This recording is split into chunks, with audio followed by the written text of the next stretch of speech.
हम आपको यह बताएंगे कि हकीकत फिल्मों से कितनी अलग होती है।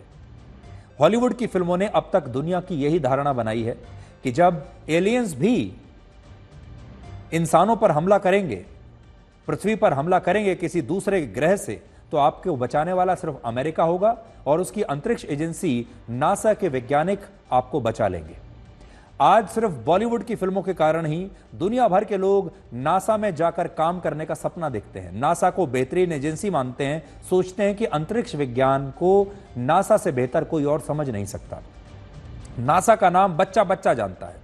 लेकिन आज बड़ा सवाल यह है कि क्या नासा के बारे में आपको बताई गई ये सारी बातें वाकई में सही भी हैं? क्या वाकई नासा इतना कॉम्पिटेंट है? 9 महीने से अंतरिक्ष में फंसी सुनीता विलियम्स और बुच विल्मोर आखिरकार पृथ्वी पर अब लौटने वाले हैं। लेकिन उनकी यह वापसी नासा के अंतरिक्ष यान से नहीं हो रही।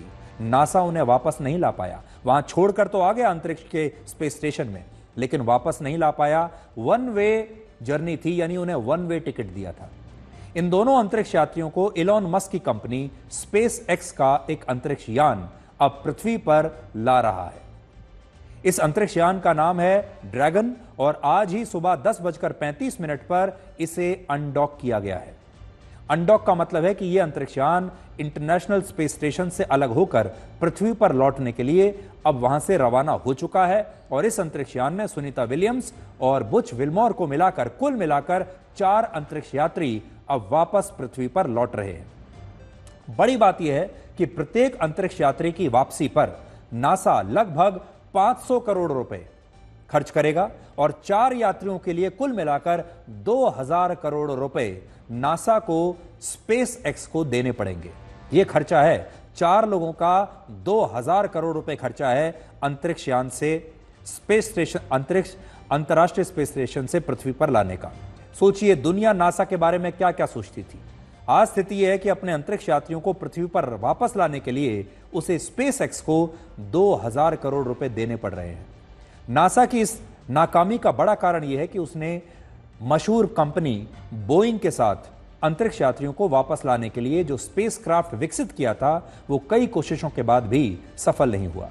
इस स्पेसक्राफ्ट का नाम है स्टार लाइनर और यह वही अंतरिक्ष यान है जिसमें नासा ने 5 जून 2024 को सुनीता विलियम्स और बुच विल्मोर को अंतरिक्ष में भेजा था। यह पूरा मिशन सिर्फ 8 दिन का था और 8 दिन के बाद सुनीता विलियम्स और बुच विल्मोर की वापसी होनी थी। लेकिन नासा के इस अंतरिक्ष यान में खराबी आ गई और उसे दिशा दिखाने वाले 5 थ्रस्टर बंद हो गए और इस अंतरिक्ष यान की हीलियम गैस भी लीक होने लगी।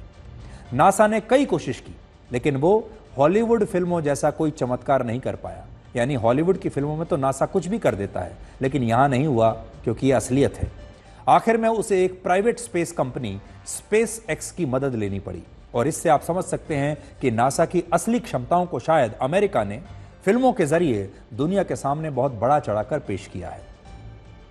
सुनीता विलियम्स और बुच विल्मोर स्पेस एक्स के जिस अंतरिक्ष यान से लौट रहे हैं, वो आज रात 3:27 पर फ्लोरिडा में स्प्लैश डाउन करेगा। स्प्लैश डाउन का मतलब है कि यह अंतरिक्ष यान समुद्र में लैंड करेगा और इस लैंडिंग के बाद आखिरकार सुनीता विलियम्स और बुच विल्मोर पृथ्वी पर वापस आ जाएंगे। सुनीता विलियम्स दुनिया की तीसरी ऐसी महिला अंतरिक्ष यात्री होंगी जिन्होंने सबसे ज्यादा 286 दिन अंतरिक्ष में बिताए हैं।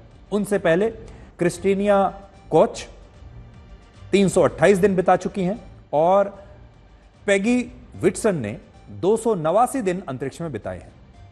सबसे बड़ी बात यह है कि 59 वर्ष की सुनीता विलियम्स 3 बार अंतरिक्ष में जा चुकी हैं और उन्होंने अपने जीवन में कुल मिलाकर 608 दिन इस इंटरनेशनल स्पेस स्टेशन में बिताए हैं। स्पेस वॉक करते हुए अंतरिक्ष में सबसे ज्यादा समय बिताने का रिकॉर्ड भी सुनीता विलियम्स के नाम पर ही है। पृथ्वी की सतह से इंटरनेशनल स्पेस स्टेशन की दूरी 402 किलोमीटर है और यह बात शायद आपको पता नहीं होगी कि स्पेस स्टेशन में एक दिन 24 घंटे का नहीं बल्कि सिर्फ 90 मिनट का होता है। यह स्पेस स्टेशन प्रति घंटा 28,000 किलोमीटर की स्पीड से 28,000 किलोमीटर प्रति घंटा की स्पीड से पृथ्वी के चक्कर लगाता है और इस दौरान 24 घंटे में 16 बार सूर्य उदय होता है और सूर्य अस्त होता है और इस हिसाब से एक दिन सिर्फ 90 मिनट का होता है। इससे भी बड़ी बात यह है कि स्पेस स्टेशन में 9 महीने बिताना किसी चुनौती से कम नहीं है, बहुत मुश्किल काम है। अब आप सोचिए, आपको किसी एक जगह पर 9 महीने के लिए छोड़ दिया जाए और वहां आपके अलावा कोई ना हो। यह स्पेस स्टेशन सिर्फ एक फुटबॉल स्टेडियम जितना बड़ा है और इसमें रहने वाले अंतरिक्ष यात्रियों को हर रोज सुबह 6:30 बजे उठना होता है। पसीने और अपने यूरिन को रिसाइकल करके बनाए गए पानी को ही पीना होता है, क्योंकि अंतरिक्ष में पानी आएगा कहां से। खाना पैकेज्ड फूड होता है जो ये साथ लेकर गए हैं। स्पेस स्टेशन के वातावरण में अपने हार्ट, ब्रेन और ब्लड को लगातार मॉनिटर करना पड़ता है। इसी के साथ हर एस्ट्रोनॉट के लिए प्रतिदिन 2 घंटे व्यायाम करना जरूरी है। और सुनीता विलियम्स की खास बात यह है कि वो हर दिन अंतरिक्ष में योगा भी करती थी। आप उन्हें सनातन धर्म और भारतीय संस्कृति का सबसे बड़ा ब्रांड एम्बेसडर भी कह सकते हैं। पिछले साल उन्होंने स्पेस स्टेशन में ही दिवाली मनाई थी और कहा था कि वो अपनी सांस्कृतिक जड़ों से आज भी जुड़ी हुई हैं और उन्हें इस संस्कृति पर, सनातन की संस्कृति पर हमेशा गर्व होता है। इसके अलावा वो भगवत गीता को अपने साथ हमेशा रखती हैं। इसके अलावा वो गीता की एक प्रति अपने साथ अंतरिक्ष में भी लेकर गई और भगवान गणेश की मूर्ति भी हमेशा उनके साथ रहती है। इससे पहले 2012 में भी उन्होंने भारत का तिरंगा इसी स्पेस स्टेशन में लहराया था। और सोचिए, आज जब हमारे देश के बहुत सारे लोग सनातन धर्म का मजाक उड़ाते हैं, इसे अंधविश्वास और पिछड़ेपन से जोड़ते हैं, तब दुनिया की सबसे सफल अंतरिक्ष यात्रियों में से एक सुनीता विलियम्स भारत की संस्कृति और सनातन धर्म से आज भी जुड़ी हुई है। उन्होंने सफल होने के बाद भी अपनी संस्कृति और धर्म पर गर्व करना नहीं छोड़ा, जबकि हमारे देश में सफलता का पहला मतलब ही यह माना जाता है कि अपनी संस्कृति और धर्म की आलोचना करके खुद को कूल साबित करना।